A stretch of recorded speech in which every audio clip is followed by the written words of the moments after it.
The need for a cultural center was the brainchild of the former First Lady of the Philippines, Mrs. Imelda Romualdez Marcos, with its goal to awaken the consciousness of the Filipino people in culture and arts. In 1969, the Cultural Center of the Philippines was created with the Executive Order No. 30 as a trust for the benefit of the Filipino people for the purpose of preserving and promoting Philippine culture in all its varied aspects. The National Theater in the CCP complex, or most commonly known as the CCP Theater, was designed by the late national artist for architecture, Leandro Locsin. The Cultural Center of the Philippines is the prime seat of artistry in the land. It was built in 1960.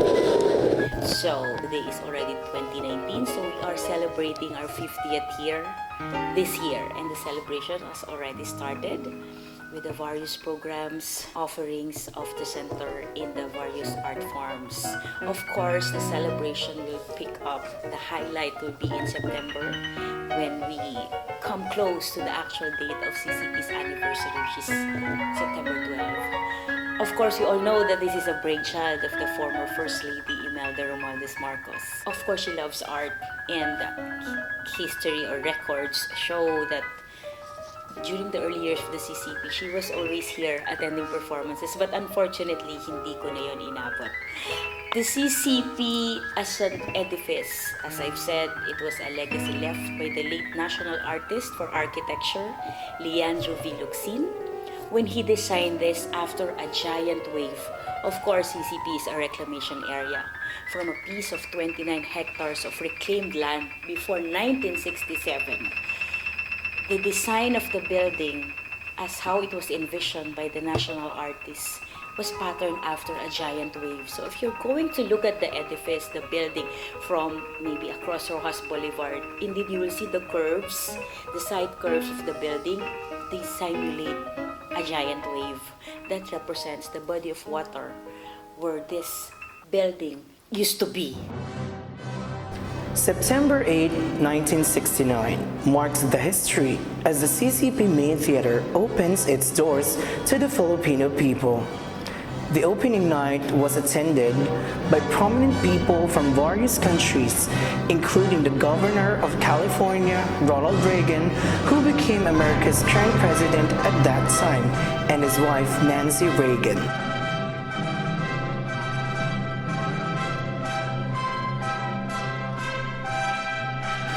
For almost 50 years today, CCP stays true to its goal in preserving and promoting Philippine culture through various events, exhibitions, programs, concerts, and productions.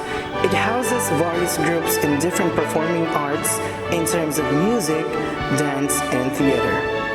Several groups of the performing arts shares the center's standards of excellence in a common national commitment to preserve the country's finest cultural legacy while developing new, original creative forms. From the name itself, the Cultural Center of the Philippines, this is the only cultural center of the Philippines that is mandated to preserve, develop, and promote artistic content for the Filipino people, to develop artists and local performers.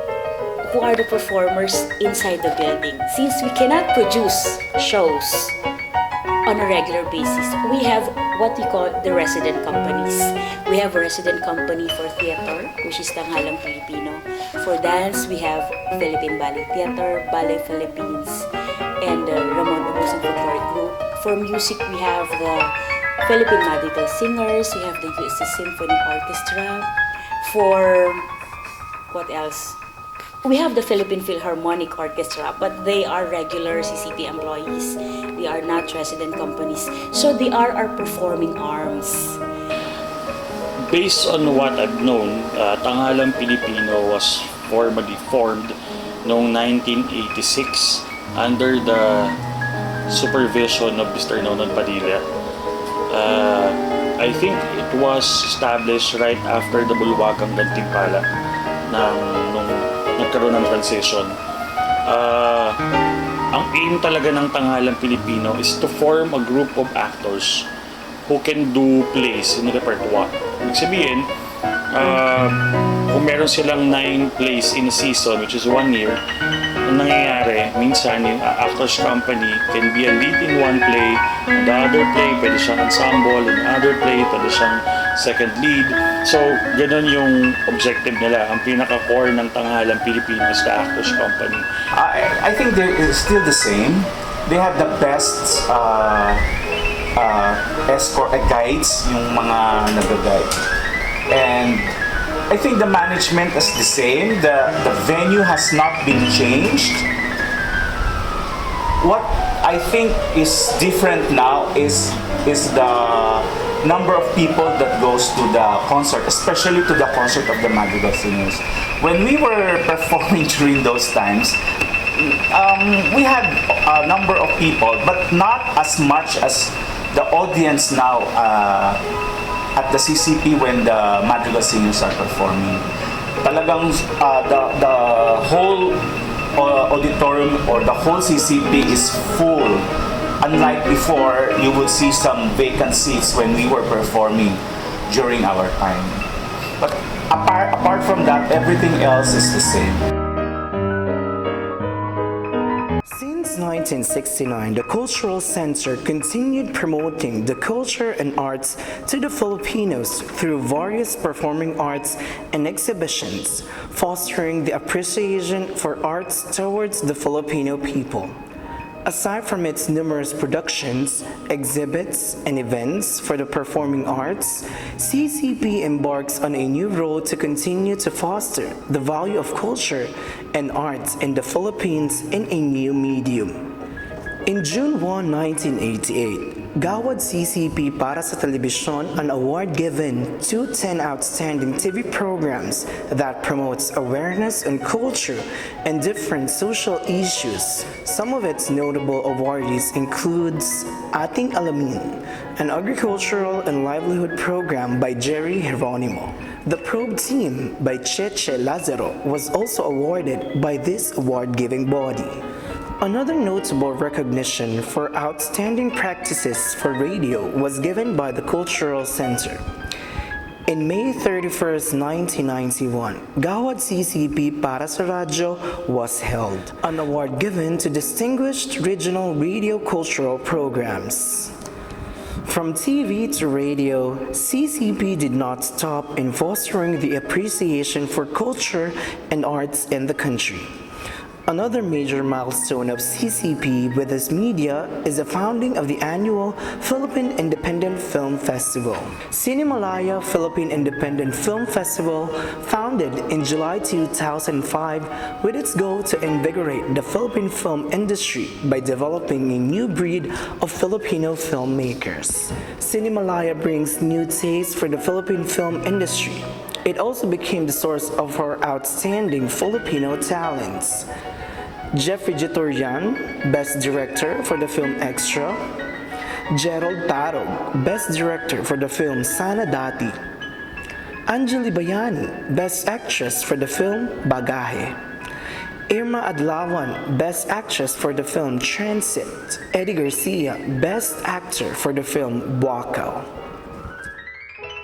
With its goal to awaken the consciousness of the Filipino people in culture and the arts, CCP still continue to foster the consciousness and appreciation of the Filipino people for the culture and arts. The Cultural Center of the Philippines plays a very important role in the promotion, development of arts and culture in the country.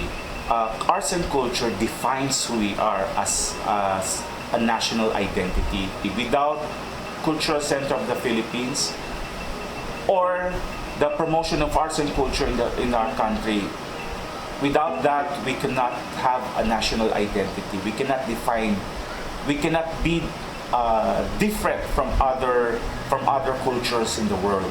So it is very important that we sustain, preserve, maintain, and promote our cultural infrastructures, such as the Cultural Center of the Philippines, in order for us to develop and promote, and of course, develop our sense of nationalism.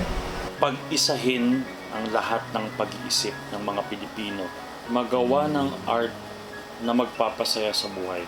Di ba kaya ang sabi nila, kung wala kang heart, wala kang art. Dito niya pinagsasama-sama ang lahat ng artist. Dito niya binubuo ang isang malikhaing paggawa, ang isang hindi selfish na paghahangad. Kasi yung art mo dapat ibinabahagi mo siya. Binabahagi mo sa tao. Hindi na kailangan maintindihan. Nakikita mo lang yung art sa harapan mo and ikaw yung bahala mag-interpret. Yun kasi yung kagandahan sa arte. There's no limitations. Lahat ng possibility. Lahat ng possibility makikita mo sa isang artwork. Marami siyang ibig sabihin. Di lang sa buhay mo. Pwede ka maapektuhan, pwedeng hindi. But yung appreciation mo sa paglikha, sa paggawa, sa pagbubuo, sa pagtatagni-tagni ng mga kwento, yun yung ginagawa ng CCP. Kailangan nating makita kung ano yung katotohanan, kung ano yung totoo para sa'yo, at yung totoo para sa iba, at yung totoo para sa pangkalahatan. Art matters to the lives of every Filipino. That is the vision of CCP. And that is the guiding principle behind all our programs, projects, in everything that we do. We ensure that art matters to the lives of the Filipino people. That being said, on that note, we can easily say that we can draw the relevance of the institution to our society. To quote Felipe de Leon, sabi niya, art is integral in nation building. It's a reflection of the Filipino soul. Let me give, I'm not an expert. I will not claim expertise to all of these things. But let me cite a concrete example. We have the Sinimalay Independent Film Festival happening every year.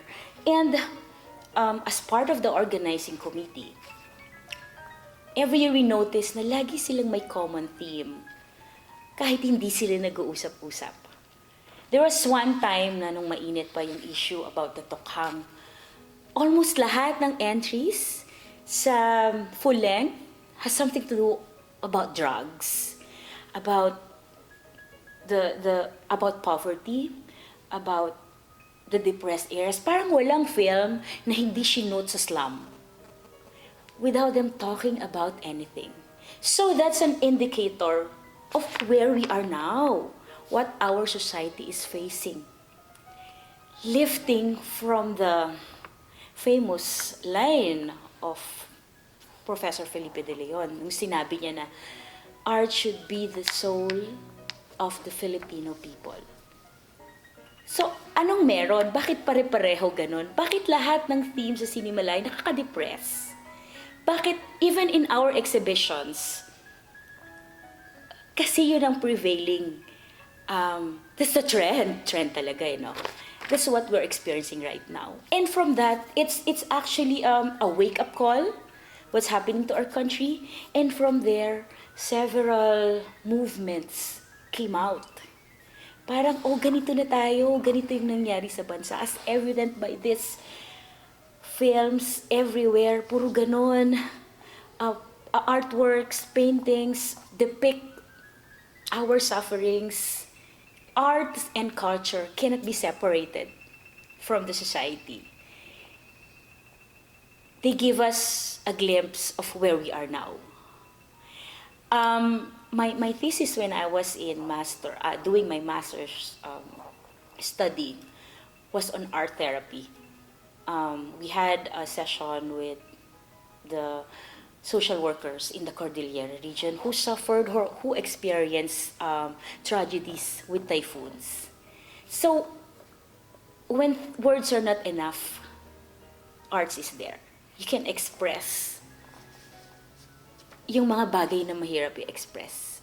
And that is one major thing about arts and culture. It represents us. It varies, of course, through time. There are difficult times. There are good times.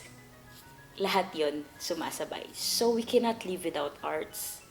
it matters a lot. We cannot live without our culture.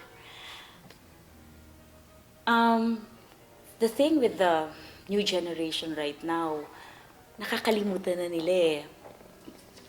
Imagine ha, meron akong estudyante na, my God, hindi niya alam ang storya ng Noli Me Tangere. Noli Me Tangere, third year high school, right? Before that, Florante at Laura. And then in fourth year, you do El Filibusterismo. It's a very sad state na, hala, hindi mo alam ang storya ng nobela ni Dr. Jose Rizal. You know, these things. So, we just had Noli Me Tangere, segue talaga. Last week, the opera. And then we're staging other culturally related or historically related novels and works through dance. This week we're having the Ballet Philippines dance of Tales of the Manuvu, and then a lot more, etc., etc.